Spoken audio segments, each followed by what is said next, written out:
Namaste, Adaraniya Lakshmi Bhaiji, and my dear sisters and brothers of Karyakarta of Urissa Vivekananda Kendra. I will be using both the language Hindi as well as English. First, let me give a clarification. Neither am I a scholar, nor do I possess scholarship. Why then this audacity on my part?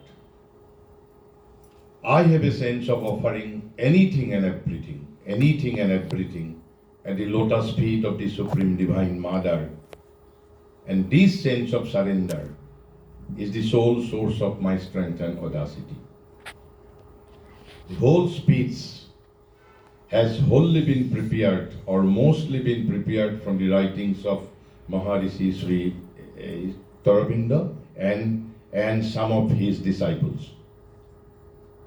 And Sri Aurobindo is an ocean, so my lecture will be a sort of glimpse only,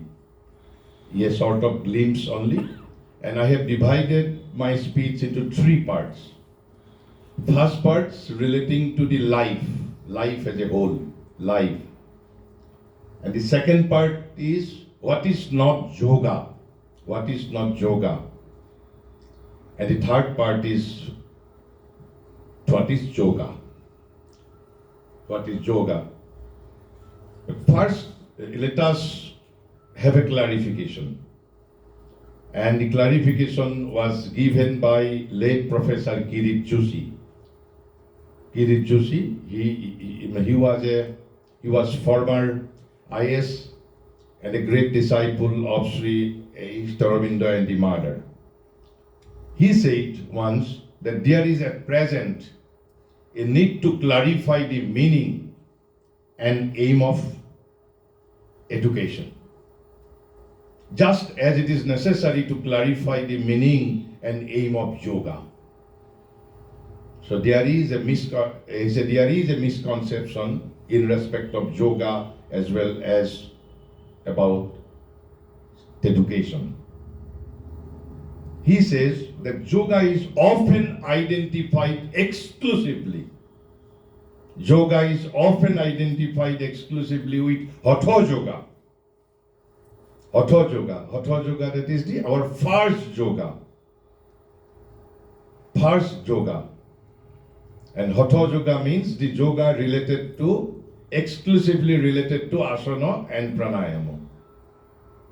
So this is the first misconception about yoga, that yoga is often identified exclusively with Hatha yoga. And thus its true psychological nature remains quite veiled. True psychological nature of the yoga remains veiled because it is exclusively identified with Hatha yoga. But Hatha yoga is not the only form of yoga. We have Hatha yoga, we have Patanjali's Ashtanga yoga, we have Karma yoga, we have Gana yoga, we have Karma yoga, we have tantric discipline. So Hatha yoga is not the only form of yoga. And then he says similarly, education is often identified with vocational training.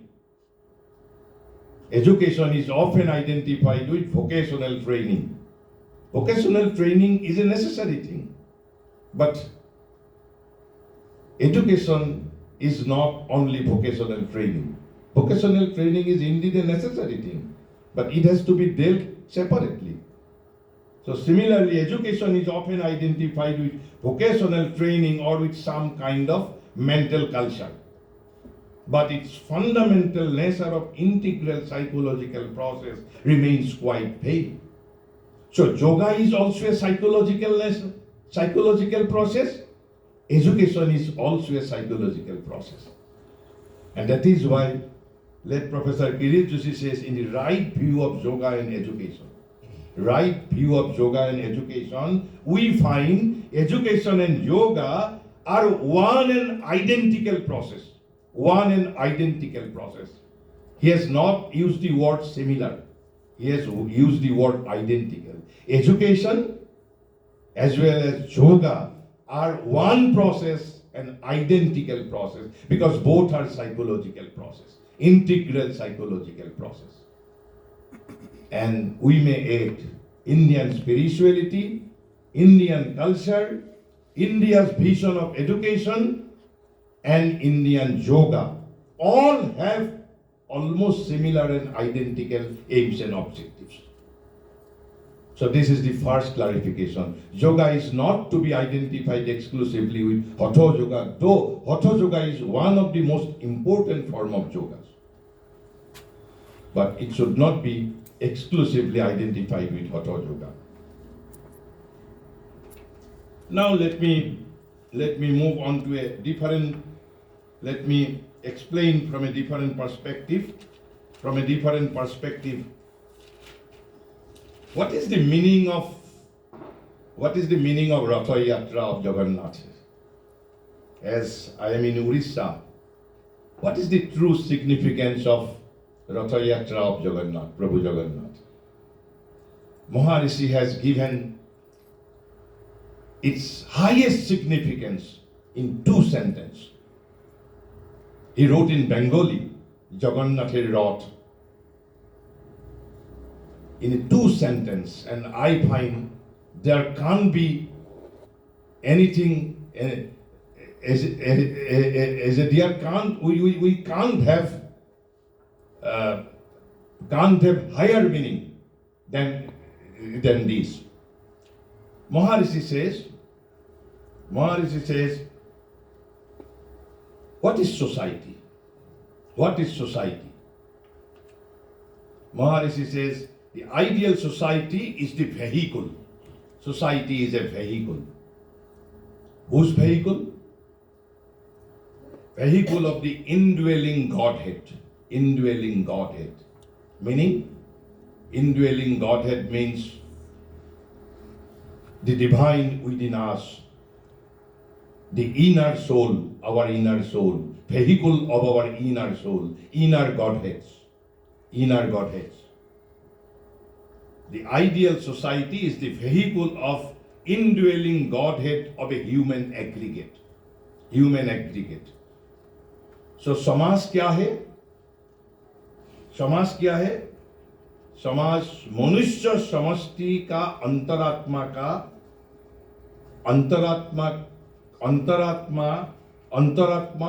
भगवान का वाहन है.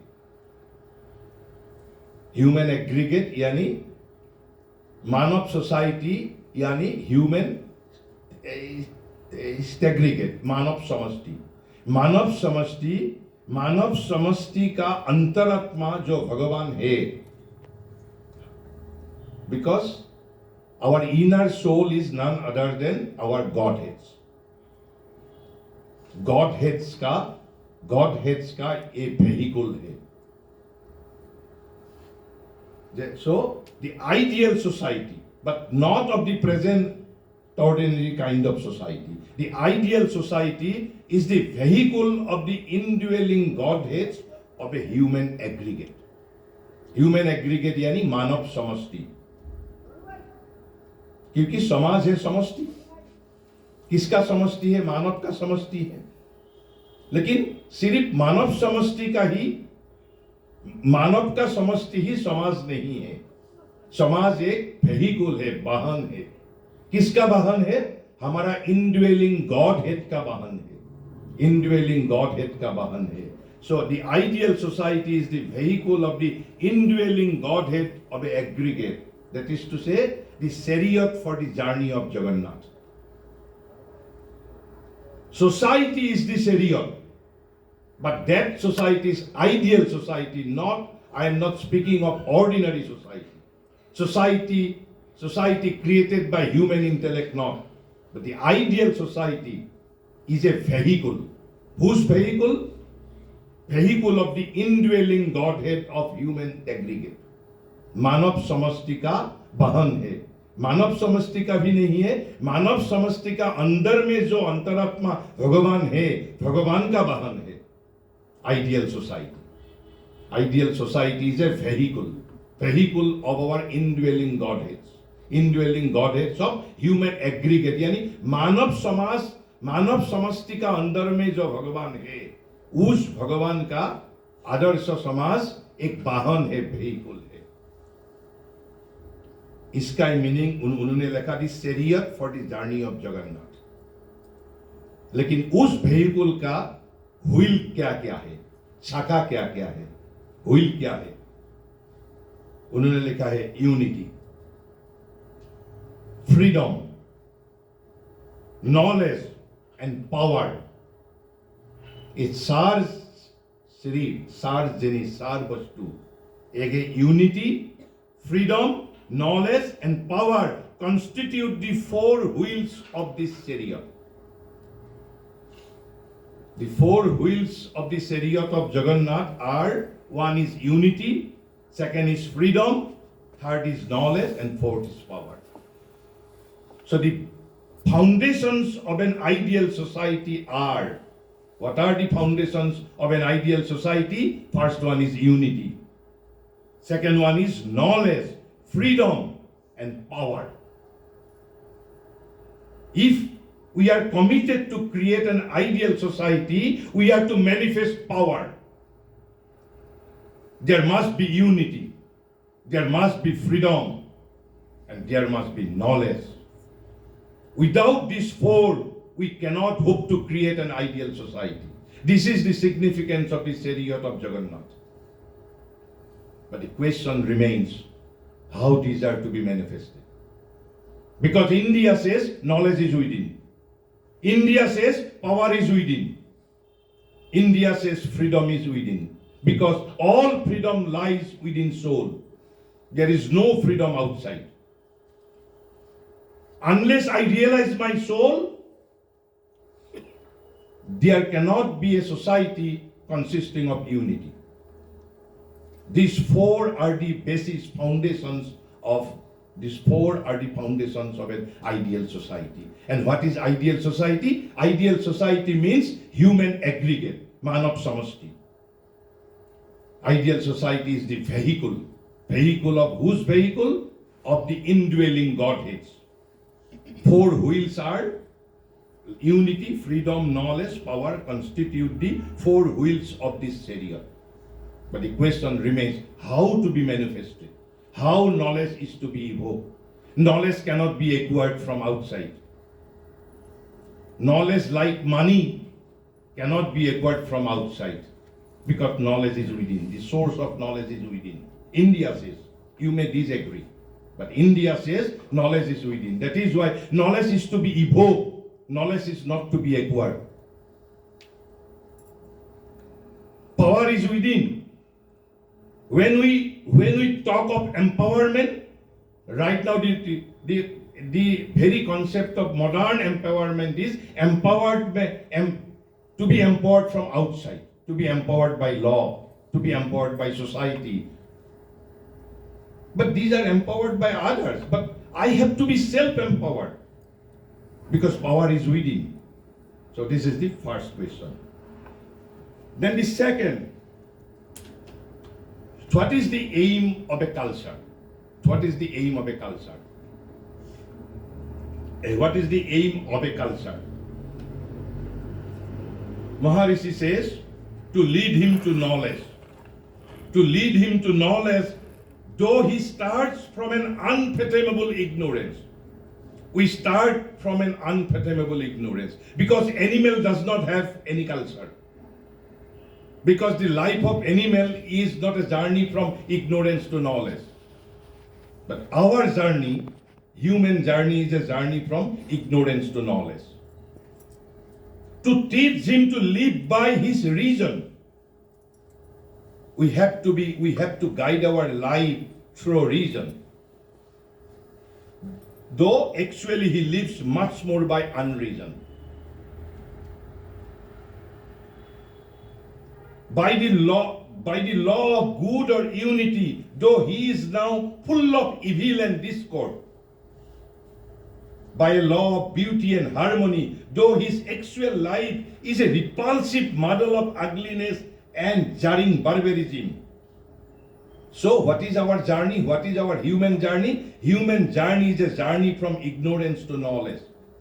Human journey is a journey from unreason to reason. Human journey is a journey from evil and discord to good and unity. And human journey is also a journey from jarring barbarism and ugliness to beauty and harmony. Art is not psychological processes, but the question remains how this will happen. What is the technology? Can science help us? Can politics help us? So what should be the technology? How we can lead or we can move towards knowledge from ignorance? How we can move towards reason from unreason? How we can move from jarring barbarism to beauty and harmony? But then Maharishi says these four are the ordinary goals of a great culture. But the highest one, which India thinks is the highest goal of a culture, of a great culture. So what is that culture, that thing? That by some high law of his spirit, we have to lead our life by some law of our spirit. Why? Why? Because at present he is egoistic. Because at present we are egoistic. We are materialistic. We are unspiritual, engrossed by the needs and desires of my physical being. That is why I am not leading my life by some law of spirit. Why? Because at present I am egoistic. At present I am materialistic. At present I am unspiritual. At present I am engrossed by the needs and desires of my physical being. So that means we need a transformation of our life. A change of psychology means transformation of our consciousness. Number one. Number two, it means expansion of consciousness. Expansion of our consciousness. Because at present we are shut up in the narrow prison cell of our ego. At present we are driven only by our physical needs, by our desires. We are shut up in a narrow consciousness. We are caught in the perilous prison cell of our ego. And what is ego? Ego is separative consciousness. Separative consciousness. So first thing, the task of our culture is to transform our life. Expansion of consciousness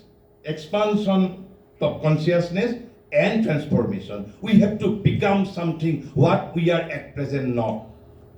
What I am at present not, I am to transcend my life towards that. Then let me explain another thing.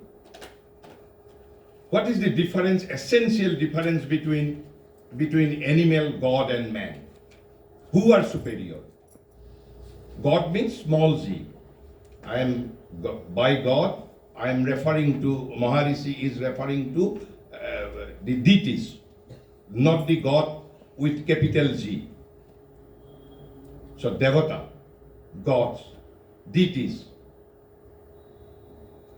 Who is the superior? Man or animal or the gods? Maharishi says animal is satisfied with a modicum of necessity.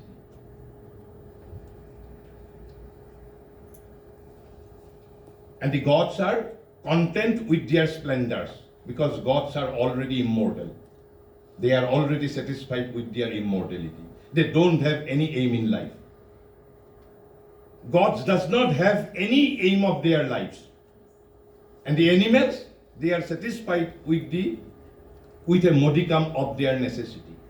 But man, the man cannot rest permanently until he reaches some highest good. Highest good. Why? Maharishi says he is the greatest of living beings. Man is the greatest of living beings. Because why? Because he is the most discontented. Why he is discontented? Because he feels most the pressure of limitation. Why we feel the pressure of limitation? Because perhaps he alone is capable of being seized by the divine frenzy for a remote ideal. Gods are not capable of seized by the divine frenzy for a remote ideal, because they are already satisfied with their immortality. They have nothing to do further. And animals, they are satisfied with their modicum of necessities. But men are discontented.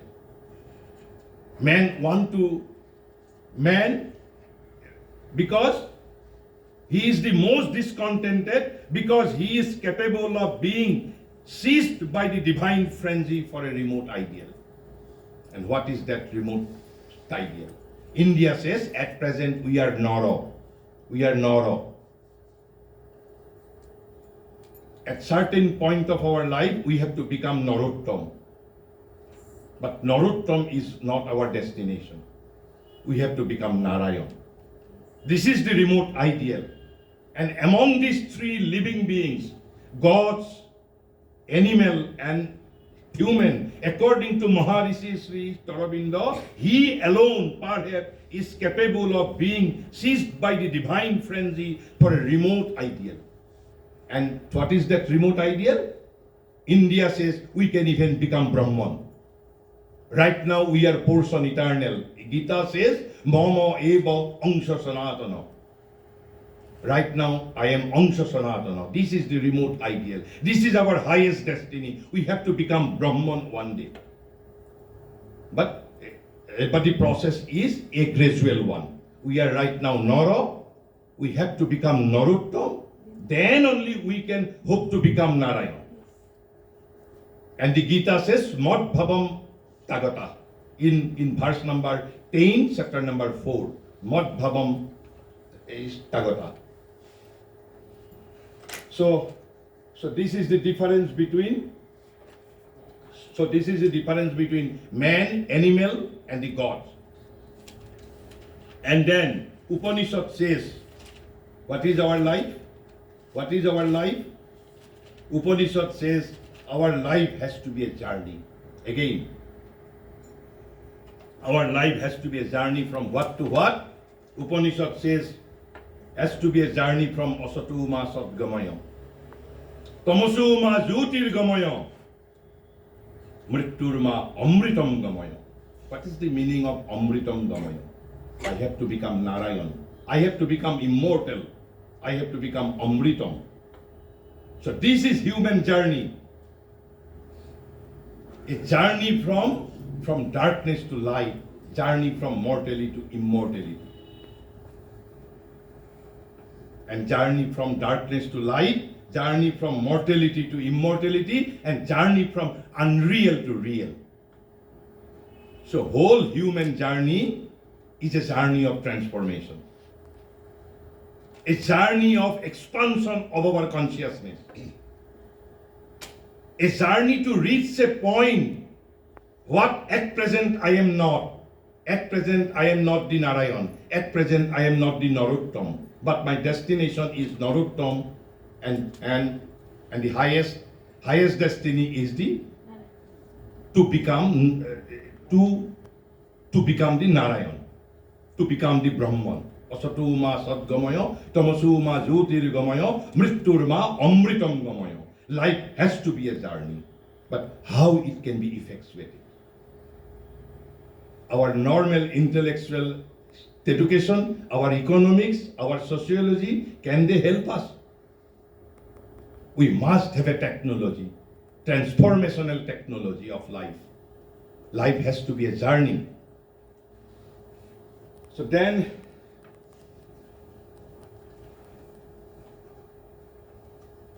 Maharishi has announced then what should be our goal. What is our business in this universe? He has said we have three business in our life. We have three business in our life. In a single sentence, he says, man is there to affirm himself in the universe. Why I am here on this earth? First, I am to affirm myself in this universe. That is his first business. That is his only first business, not the last business. That is his first business. But also to evolve. Also to evolve. Power, jnanam, samartham, jnanam, aicaym. So there are four wheels, as I say. So the four wheels of an ideal society. What are those? Unity, freedom, knowledge, and power. So also to evolve from unreason to reason, from ignorance to knowledge, from jarring barbarism to harmony, to lead my life by some law of my spirit, because at present I am egoistic. So this is our second business, to evolve. And the highest one is, he says, and finally to exceed himself. I am to exceed myself. What does it mean? It is nothing but asato ma sadgamayo, tamasu ma jyotirgamayo, mrittur ma amritam gamayo. I am right now Nara, I have to exceed myself. Mrittur ma amritam gamayo. At present I am Nara, I have to become Narottam, then I have to become Narayan. And India says, we can even become Brahman. But devatas have no goal in their life. They are already content. They are satisfied with their splendors. Because they have already achieved immortality. And the animals are satisfied with their modicum of necessities. But we are ever discontented. Because we are to reach top. But then the question is, what should be the technology? What should be the technology? But now let me quote two lines from one of the Bhakta Kavi from Bengal, Ram Prasad Sen. So this is the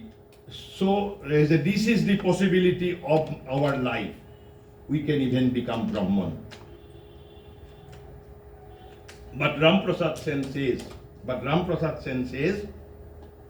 that Amon Manav Jamin, he said in Bengali, Amon Manav Jamin, Roilo Poti, Abad Korle Sona Folto.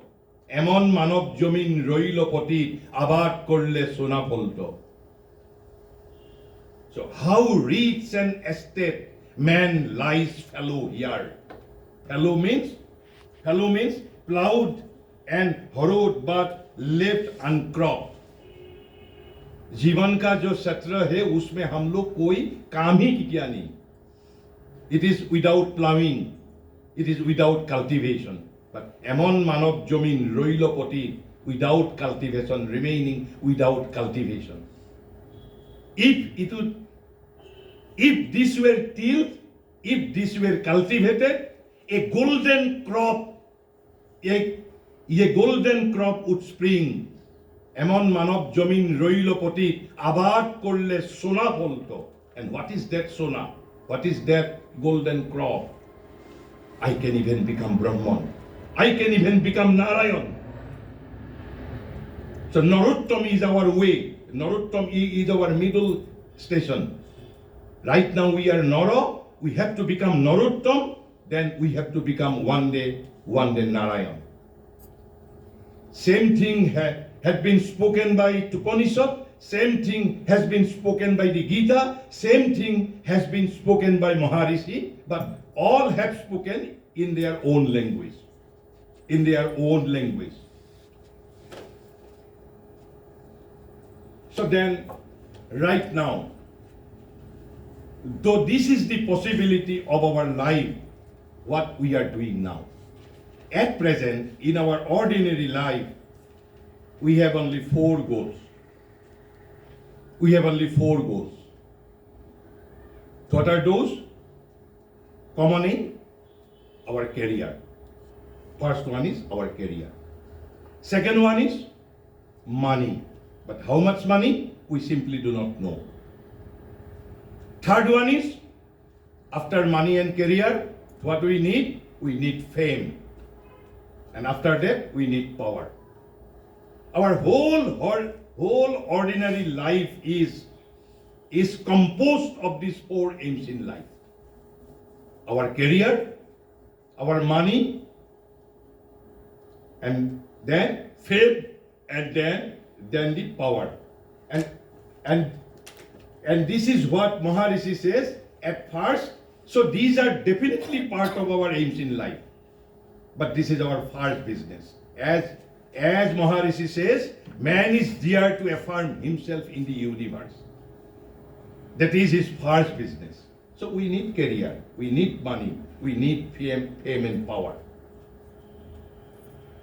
But this is our first business only. We have to evolve ourselves. This is only our outward stream of life. There is an inner stream of life. But what is the inner stream of life?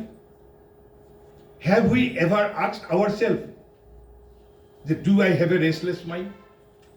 Do I have a restless mind? Am I someone who only justifies my action? I am only right. That is to say, the arrogancy. So, do I have a restless mind? Am I someone who only justifies my action? Do I control my emotions or emotions control me? Whether emotions are my slave or I am slave to my emotions. Am I someone who becomes angry more often than I should? Am I sensitive to beauty and harmony in nature? What is my temperament? Do I overreact at times? What is my temperament? Do I overreact at times? And then we all want to become a better person in our life. But if you are asked, what qualities are required to be a better person? Then what should be my answer? What qualities are required? We all want to be happy. If I am asked, what is your plan? Please tell me something about your plan to become happy in your life. Yes, fine. We all want to be happy. But if you are asked, what is your plan? So these are some questions which indicate that there is also an inner stream of life. Both life has to be aligned. Outer stream of life as well as inner stream of life. Both life has to be aligned. If there is no alignment, life is likely to face accident. When a car, even after purchasing a new tire, four wheels are needed to be aligned. Why? If there is no alignment, then the car is likely to face an accident. Likewise, if my outer stream of life and my inner stream of life are not aligned, then my life is also likely to face accident. So we need alignment, we need harmony between outer stream of life and inner stream of life. So then, the gist is, so we need to change our consciousness. We need to transform our life because we have remote ideal to be achieved. So transformation, transcendence, change of consciousness, change of our nature, harmony between inner and outer stream of life. These are the issues pertaining to life. With this perspective, now let me move on to what is not yoga then. What is not then yoga? What is not yoga?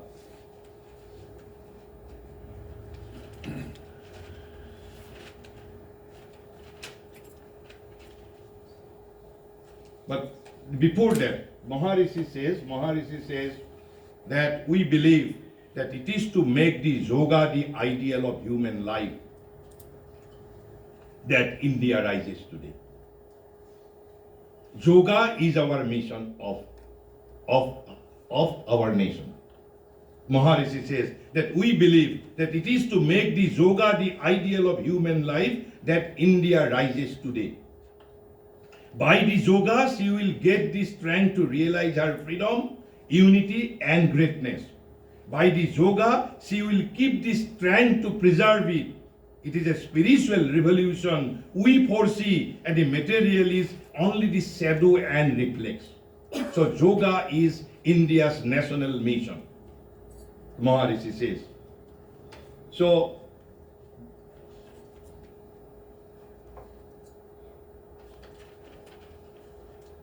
then what is not yoga? My second part. Maharishi says pranayam, asanas, concentration, worship, ceremonies, religious practice are not themselves yoga. Are not themselves yoga, but only a means towards yoga. Asana and pranayams are not themselves yoga. They are only means to yoga. So there is a great and radical difference between yoga and the asana and pranayama. So an expert in asana and pranayama, I do not consider him yogasarya. He can be called asanasarya. He is not yogasarya. So the first thing, what is not yoga? That pranayama, asanas, concentration, worship, ceremonies, religious practice are not themselves yoga, but only a means towards yoga. Then, why then asanas and pranayamas are required? One of his disciple, K.D. Satna, Elias Omal Kiran says, the process is sometimes preluded by the practice of certain extraordinary physical postures and breathing exercises. So asana and pranayamas are prelude. Prelude means introduction. Prelude means introduction. Something which acts as an introduction. So the process is sometimes preluded by the practice of certain extraordinary physical postures and breathing exercises. But they have never been considered necessary to the central object of yoga. And that is why Maharishi Patanjali, out of his Ashtanga component, asana and pranayama constitutes only 2. 6 are different things. So, but they have never been considered necessary to the central object of yoga. They are only prelude, means to yoga. Not yoga itself, not yoga by themselves. The yoga of Sri Aurobindo, it's a different issue. I am just by the way I am speaking. The yoga of Sri Aurobindo starts straight with the consciousness and puts a double aim before it, as I have already spoken: transcendence and transformation. So these two are the object of Sri Aurobindo's integral yoga: transformation and transcendence. And what is transcendence? What I am not, I am to travel towards that. Transformation of my nature. transformation of human nature into divine. So transformation, and what is his way? Not asana and the pranayama, but his yoga starts straight from consciousness. So he says that yoga is nothing but a practical psychology. So he says yoga is nothing but a practical psychology. Practical psychology. And the mother says, it seems to me that psychology without yoga is lifeless. Psychology without yoga is lifeless. The study of psychology must necessarily lead to yoga, at least to practical yoga, if not theoretical. And that is why I am saying here, yoga, Maharishi says, yoga is practical psychology. Once he said yoga, physiopsychology of yoga, because there is physiology as well as there is psychology also. So the study of psychology must necessarily lead to yoga, at least to practical yoga, if not theoretical. Theoretical. And now the verse number 46 of chapter 6 of Bhagavad Gita, where Krishna advised Arjuna to become yogi. He says, why?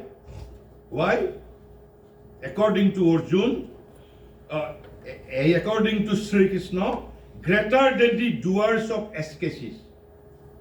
Yogi is greater than karma yogi. Yogi is greater than karmi. Yogi is greater than doer of ascesis. Not only that, greater even than the man of knowledge. Yogi is greater than even man of knowledge. And greater than the man of works is the yogi. So, yogi tapassibha adhika. Yogi is greater than tapassi. Jnanibha api adhika. Yogi is greater than jnani also. And yogi karmibha sattadhika. And so Arjuna, tasmat yogi bhavarjuna. Sri Krishna is asking Arjuna to become yogi, the yogi bhavarjuna. So then one of Maharishi's disciple, the Rishabh says, such being the view of the Gita, that yogi is greater than man of knowledge, yogi is greater than is a man of tapasya. So, such being the view of the Gita, which is itself a massive teaching of a synthetic yoga, and a part of the highest canonical triad of ancient Hinduism, it would not be unjustified to conclude that yoga was regarded in ancient India as the very heart of spirituality. So yoga is the very heart of spirituality. Then what about the other ways of spirituality? Rishabh says, the other spiritual ways and methods are but approaches, preparations, subsidiary aids to purification and progress. Other ways are other than yogic ways. But the way of yoga is the royal way. Way of the yoga is the royal way, the most rapidly effective and revolutionary means of spiritual realization. So yogi is greater than man of knowledge, yogi is even greater than tapasya, yogi is even greater than man of works. So by these positions of the Gita, or this view of the Gita, which itself is a basic teachings of the synthetic yoga, synthesis between Gyan, Karma and the Bhakti. So in ancient India, yoga was regarded the very heart of spirituality. Then what about the other ways? Other ways are but approaches, preparations, subsidiary aids to purification and progress. But the way of yoga is the royal way, the most rapidly effective and revolutionary means of spiritual realization. then the meaning of yoga. So, as Tadaloniya Lakshmi Bhaiji was speaking, that yoga is not therapeutic science. Yoga is not a discipline for improving and keeping good health, though good health is the outcome.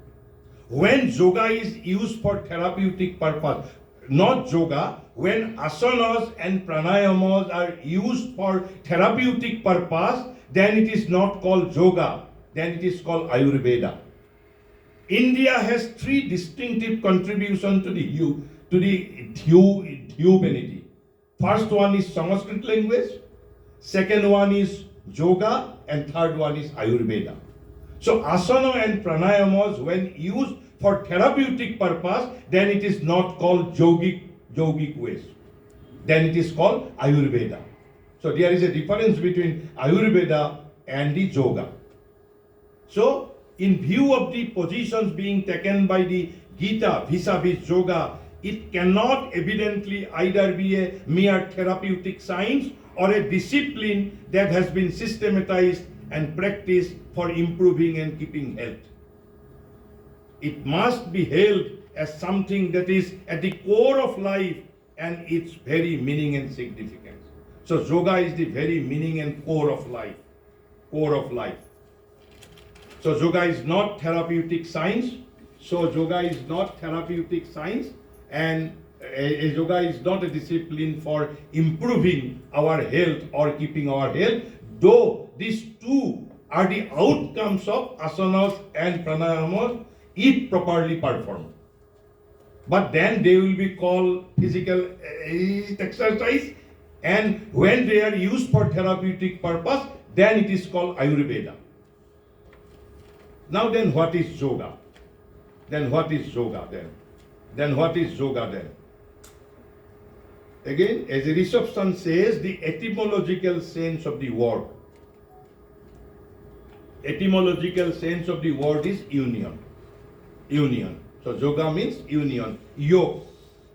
Even in Dutch language it is said yoke. J-U-K. In German, J-O-C-H. Latin, jugum. Sanskrit, use. Yoga, the very root is use. Y-U-J. Use. So it means the linking.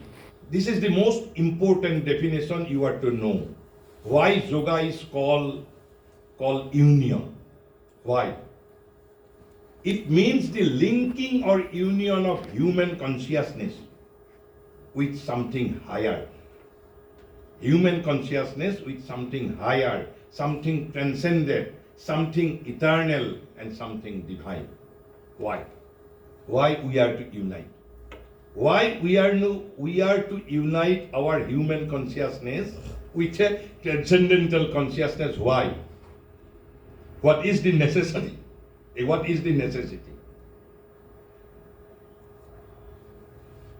He says, in the ignorance of his dividing mind, though not in spiritual fact, man is cut off. We are cut off. In our dividing mind. Why dividing mind? Because right now we are egoistic. We are led by ego consciousness. And what is ego consciousness? Separative consciousness. Separated from what? The man is right now cut off from his transcendental source and sustenance. And it is called ignorance. So this is one of the symptoms of our ignorance, that we do not know that we are part of transcendental consciousness. We are part of super consciousness. We are ignorant. This is our first ignorance. There are 7, 8 ignorances. So that is why yoga tries to reunite us. It is not actually uniting, actually trying to reunite us with our original source. Why? Because right now we are cut off from our transcendental source and sustenance. Why? Why we are cut off? Because he regards himself as a separate being, separative consciousness, ego consciousness. Because he regards himself as a separate being among countless separate beings and things. Is not it? Because we regard ourselves as separate being among countless separate beings and things. His life as his own personal concern. His thoughts and ideas as his own mental creation and possession. And his successes and failures as the exclusive outcome of his personal effort. Because we are egoistic, we are separated. This self-separation of the individual from what? From the unity of the universe. For us, this is just an intellectual ethics. But it is a reality, it's a truth. Because right now, because of this separation, this self-separation of the individual from what? From the unity of the universe and the eternity of the transcendent constitute his essential ignorance. The ignorance is called avidya. This is our first fundamental avidya, first fundamental ignorance. That we consider ourselves as separate being. Separate from what? Separate from the universe. We are separative consciousness. Ego consciousness means separative consciousness. We are being separated from our original source. So long as he persists in his egoistic separation, there can be no recovery by him of his own infinite and immortal self, his spiritual knowledge and freedom, and the truth and unity of universal existence. And yoga tries to reunite us. This is the fundamental philosophy behind India's physiopsychology of yoga. Union. Union with what? Union with transcendental consciousness. Union with the supreme consciousness. Right now we are partial consciousness. Right now we are separated from that super conscience. And this is the essential ignorance. Maulik avidya. This is the maulik avidya. That we are separated, we are cut off from our original source. And yoga tries to reunite us. Yoga is not therapeutic science. Yoga is not a discipline to keep our health in a good condition. Though these are outcome of asanas and pranayamas. But asanas and pranayamas are themselves not yoga, they are only means to yoga. And then Maharishi says there are three essential objects of yoga. What are those three essential objects? First, in all yoga, there are three essential objects to be attained by the seeker, irrespective of whether it is Hatha yoga, whether it is Karma yoga, Gyan yoga, Bhakti yoga, Patanjali's Astanga yoga. First one is union or abiding contact with the divine. First object. Union or abiding contact with the divine. First object. And what is the second object? Liberation of the soul or the self or the spirit. Why liberation is necessary? Because right now my soul is pale. Right now my soul is caught imprisoned in the perilous prison cell of my ego. There is a veil. Yoga means unveiling of this veil. So the first object is union and abiding contact with the divine, first object. Second object is liberation of the soul or the self or the spirit.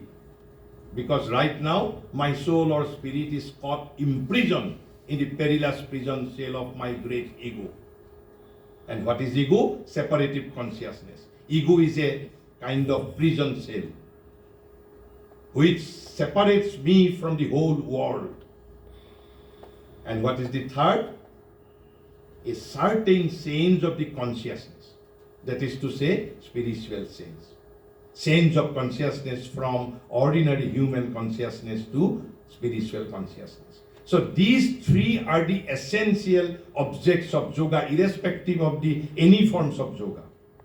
First one is essential contact with the divine. Second was the liberation of my soul. And third one is a sense of consciousness. That is to sense to spiritual consciousness. These are the three essential objectives of object of yoga. And then Maharishi says yoga is actually a generic name. Generic name. A generic name for what? And he says, as Lakshmi Bhai was speaking, that yoga is our lifestyle, Jivana Paddhati. Maharishi says, same thing Maharishi says in a different language. Maharishi says, all life is yoga. All life is yoga. All life is yoga. All life is yoga. So yoga is a generic name only, according to Maharishi. These are all modern explanations.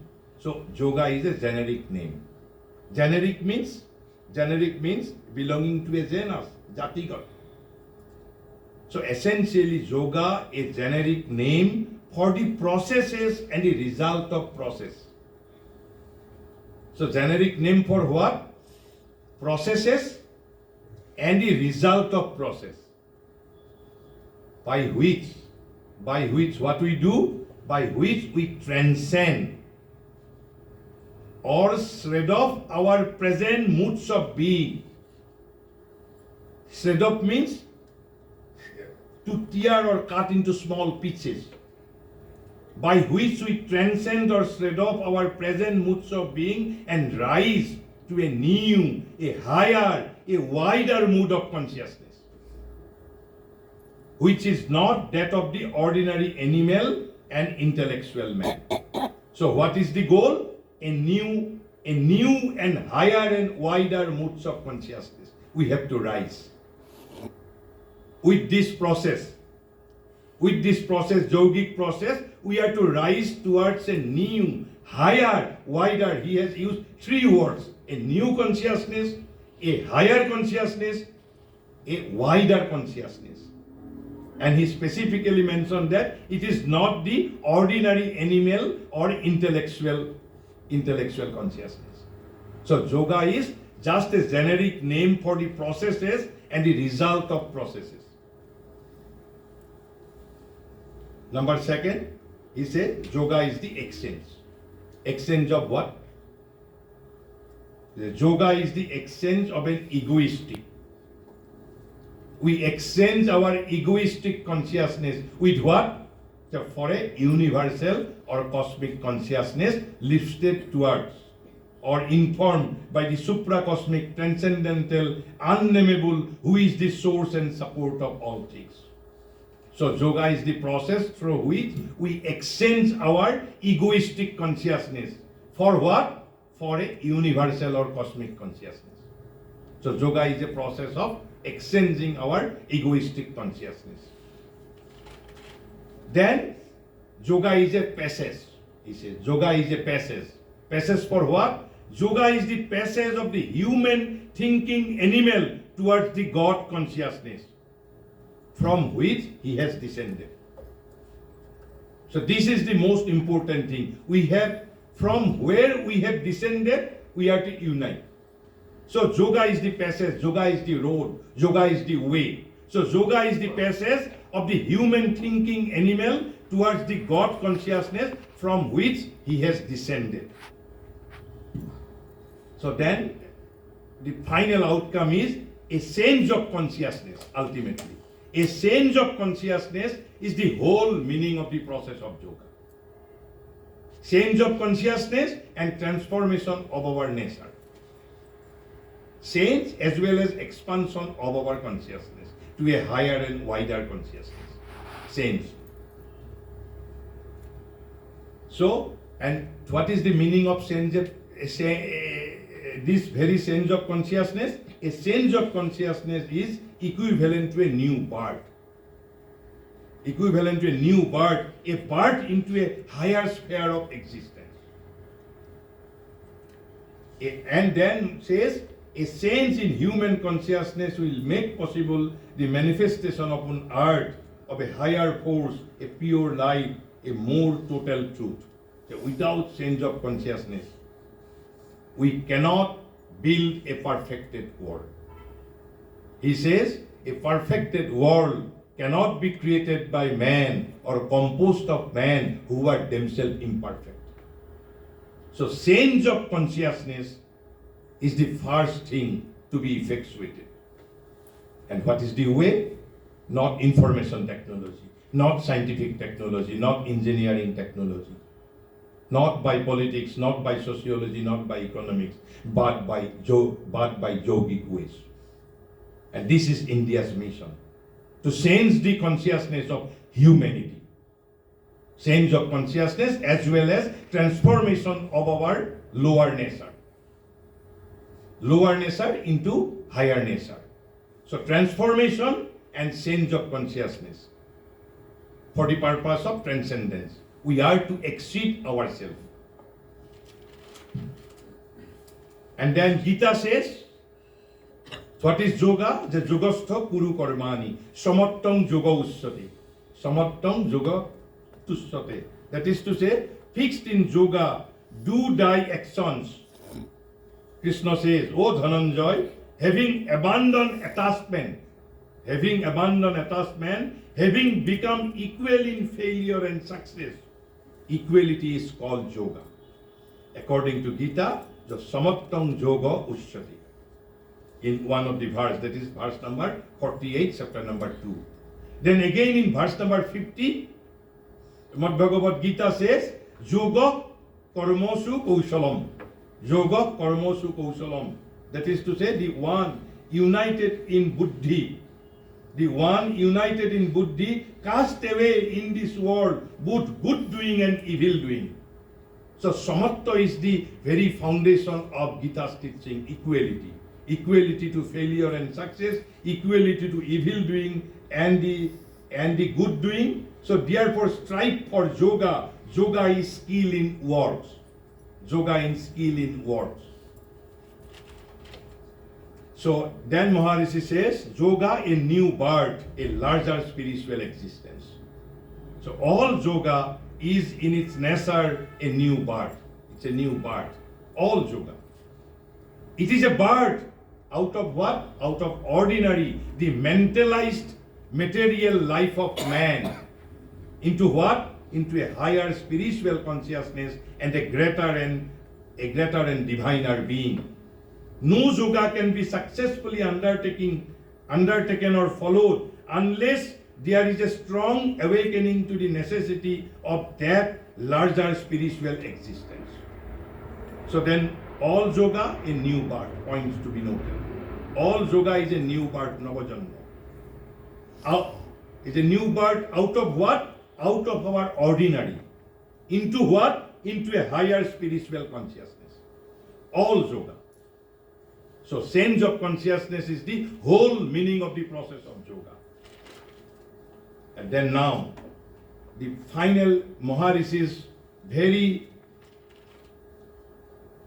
and then Swami Vivekananda says also, Vivekananda says, and Maharishi quotes, that yoga, as Swami Vivekananda has said, may be regarded as a means of compressing one evolution into a single life or a few years or even a few months of bodily existence.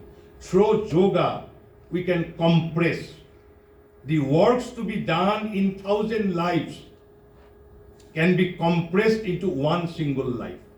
Works to be done in a single life can be compressed into few years. Works to be done in few years can be accomplished in few hours also.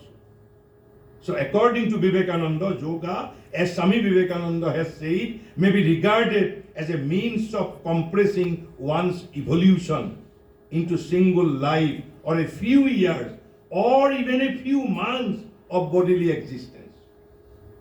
Even within a moment, change of consciousness may take place. Because all life is yoga. Then let me conclude with Maharishi's a very comprehensive definition. Then what is yoga? Maharishi says, for we mean by this term, and it is from his synthesis of yoga, the very first chapter. It's a 1,000-page book.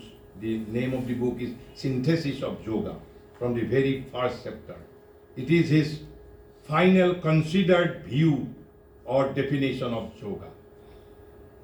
And I have already said you one thing, that the foundation of ideal society is Samurtham, Jnanam, Satantram and Aicaym.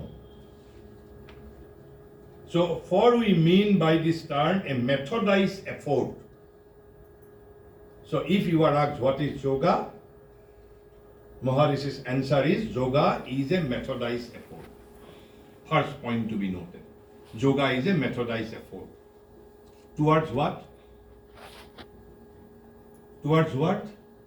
Towards self-perfection. Then self-perfection is our immediate primary goal. That is to say, transformation of our nature. And why Kirit Joshi say yoga and education is not only similar but identical process? I would like to draw your attention to a single liner definition of education given by Swamiji. Vivekananda says, what is education?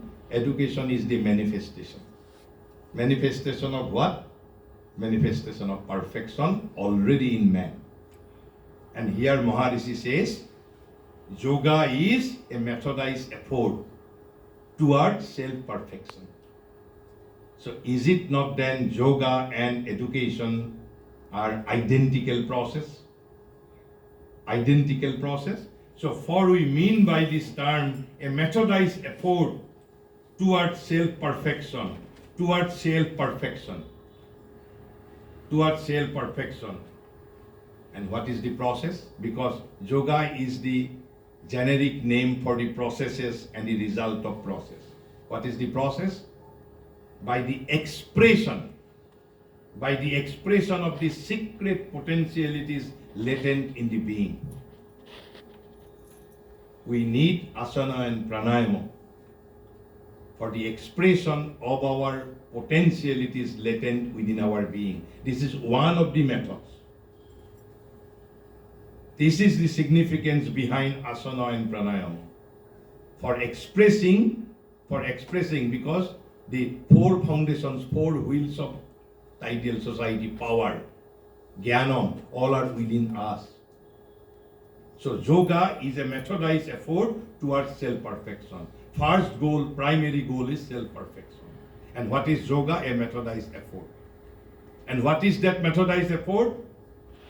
What is the process? By the expression of the secret potentialities latent in the being. So these are three things only. Very simple definition. Methodized effort. Goal is self-perfection. And the process is by the expression of the potentialities, secret potentialities latent within the being. So asana and pranayamas are used for expressing our latent potentialities. They are not themselves yoga, but tools to express our latent potentialities, latent perfection. Because Indian pedagogy says there is a bud of knowledge and perfection. There is a bud of knowledge and perfection in every living, thinking being, that is to say, human being. Within us, there is a bud of knowledge and perfection. That is why Vivekananda says, education is manifestation of perfection already in man. That is why I am saying knowledge is not to be acquired. Knowledge is to be evoked from within. Knowledge cannot be earned. Knowledge has to be acquired. Knowledge has to be evoked from within. So these are the three fundamental things. Then the very fundamental thing of where is the union? Union. I will be speaking. But first, let us clarify these three things. Yoga is a methodized effort towards self-perfection. Because self-perfection is the foundation. This is the foundation. Self-perfection, change of consciousness, transformation of our lower nature, manifestation of perfection. Perfection is the goal towards self-perfection. Yoga is the methodized effort. And what is the process? By the expression of the secret potentialities latent in the being. But then Maharishi then says, but there is a highest condition of victory in that effort. Self-perfection is the primary goal, fundamental goal. But there is a highest victory. And what is that highest victory? A union. In a single sentence, he is saying all these things. A union of the human individual. With what? With the universal and transcendental existence. Why? He says, we see partially expressed in man. What is partially expressed in man? This universal and transcendental existence. Because Gita says, we are mama eva angsha sanatana. Because I am the partial expression of the transcendental existence. Partial, right now. Mama eva angsha sanatana. Portion eternal. Eternal portion. Mama eva angsha sanatana. And in the cosmos. And what is cosmos? Gita says, Vasudevam Sarvam iti. This universe is nothing but immanent Vasudev. Upanishad says, Sarvam Khalvidam Brahman. The one transcendental divine is becoming universe here. So this is his final definition that for we mean by this term a methodized effort towards self-perfection by the expression of the secret potentialities latent in the being and highest condition of victory in that effort, a union of the union individual with the universal and transcendental existence. Why? And that transcendental existence and universal existence we see partially expressed in man and in the cosmos. But union, why it is highest victory? Because I cannot hope to unite myself with the transcendental divinity, transcendental consciousness, without first unifying my consciousness with my family, with my clan, with my society, with my nation, with the whole humankind. So this union is a gradual process. Union with animal kingdom, union with all creatures. That is why union with the transcendental being is the highest victory. So the process of union has to begin with my family. I have to unite myself with my family, with my fellow man, with my neighbors. Then I have to unite myself with the clan. Then I have to unite myself with the society. Then I have to unite my consciousness with the national consciousness, then with the universal consciousness, then only I can hope to unite myself with the transcendental divinity. So these four things, the yoga is nothing but so a methodized effort. Objective is primary and main objective is self-perfection. And what is the way? What is the modus operandi? By the expression of the secret potentialities latent within the being. And what is the highest victory? Highest victory is the union with the transcendental divine. And what is that transcendental divine? That transcendental divine is already expressed, partially expressed in man. Because Gita says we are mama eva angsha sanatana. We are right now portion eternal. So uniting with the transcendental divine means right now we are Nara we have to become Narottam, and then we have to become Narayan.